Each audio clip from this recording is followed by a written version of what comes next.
Excited na ba kayo lumino ang inyong mga mata?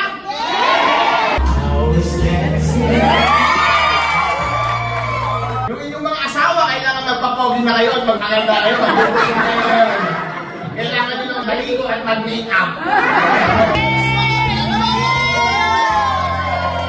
Kapag malabo ang iyong mata, ngayong araw din na ito, mag-walk out ka dito, may eyeglasses ka na. Malinaw na agad. I-test mo na agad yung asawa mo. Malinaw ka na. Nakikita kita mamaya, baka may ingap ako sa iyo. Magyakapan tayo.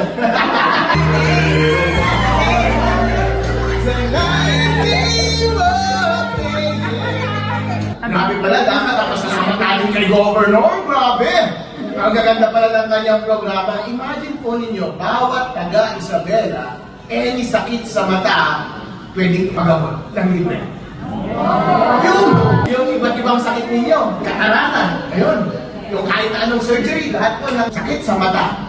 Kahit kailangan ng complicated na surgery, kahit kailangan ng high technology para gawin yan, magagamot po dito sa Sakit Mata program ng ating mahal na Governor. Maraming salamat po sa lahat ng mga taga-Isabela sa inyong pagsikinig sa napakagandang programa ng ating mahal na Gobernador na si Mr. Rodito Albano sa tulong ng kanyang right-hand woman, Budget Officer Ted Respicio,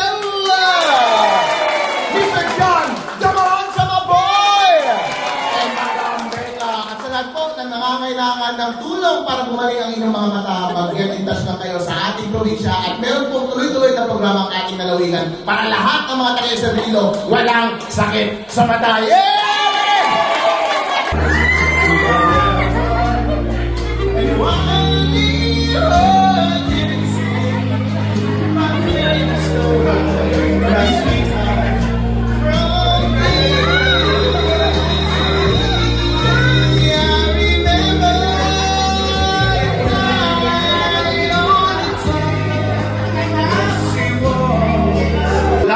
Bilang Mercedes especially dahil ang kanyang right-hand woman, ang ating budget officer, ay si Madam Ted Respicio!